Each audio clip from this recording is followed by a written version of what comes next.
For the most part, we like to keep everything in house. Not really talking about.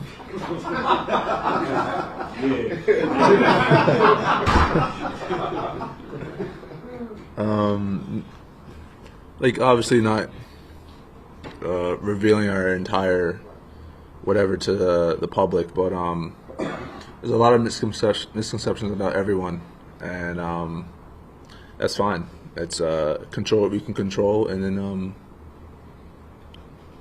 let whoever talk about whatever they want to talk about. Is it true that he does have like a bed in his office here? Is that like an actual thing? No, he doesn't. He should, but he doesn't.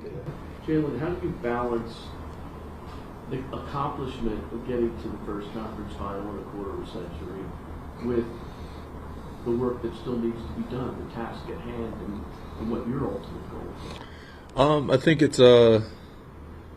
I think it was very important and great for the fans to have our backs and celebrate the way they did.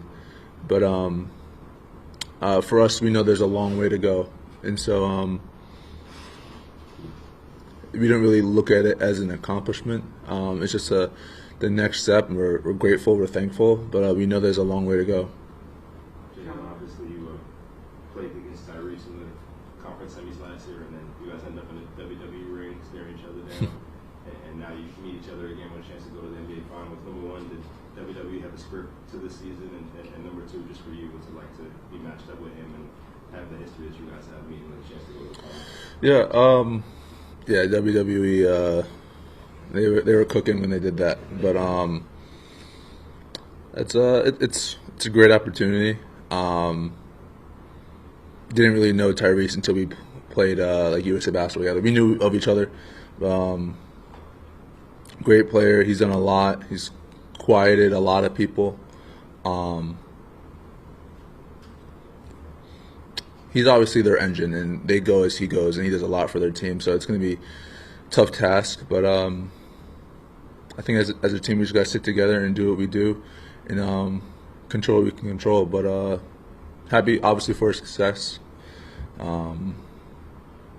But this is like I said, this is a new challenge for us. Did any part of you think that night when you guys are in that arena that you guys were going to meet again in the playoffs this soon, or was that just? No, that night had obviously a lot of it's coincidental, but that night is totally different from obviously what we're about to go through. But I think it was a cool experience for both of us, and something that you can just like check off for your bucket list. It was a really cool experience to be a part of that. For how, I guess, maybe unflappable in life he might be, that he's okay coming to be the heel in Madison Square Garden against you. Like, probably a lot of people maybe don't want to do that much in life. Yeah, I mean, I think it was obviously something that he wanted to do, and the way he played last year in the playoffs, I mean, it was fitting, and so he played well in the Garden. Obviously, Knicks fans and Pacers fans, they go back and forth, but I think he did a great job. I think he did a great job with it last year, and but now we're moving on. If your hand is healthy, would you use the chair? I mean, I'm not going to answer that question. How did that come together? Like, how did, from your vantage point, how did that whole thing come together? Are you interested in ever doing it again? Absolutely. I think it's a great experience. It's something that, as a kid, like you dream of being a part of something like that. I got a call from a man named Paul, who's a very well-known man, and ideas bounced around, and then there we were. Jalen, some of the similarities, the way they have five guys who can shoot, and the way they push the ball, I guess it's similar in some ways to Boston. Does that Game 6 defense you guys played, the way you guys got back and communicated, is that sort of a blueprint for what you guys can be and to do? Yeah, obviously, the way we played, we showed we had the ability to do it. We're going to have to communicate, talk, and do what we got to do against this team too, because they're going to run, they're going to play fast, make some misses, and that's just in their DNA. And then, like I said, it's gonna be a long way to go. We gotta have each other's back. We gotta stick together. Nothing's gonna be perfect, but our talk and our energy and everything has to be consistent. Josh, when you look at Josh and you see physically what he looked like and how he's throwing his body all around, how much was that inspiring and motivating the team? Our team, no one really cared. Just Josh.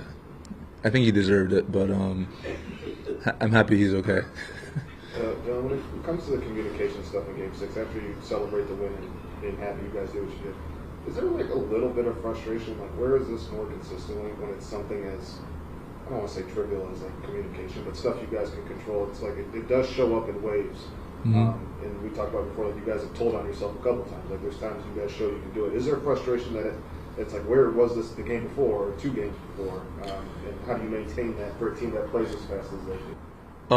Frustration? No, but it's like we know we have the ability, and so I don't want to say it's frustration. It just gives us a chance to look back and like, guys, like we know we can do this, and so frustration, no, but like we know what we're capable of, and so it sets the bar. We just got to continue to play at that level, and especially against this team, it's going to be a challenge for us, but we have to do it.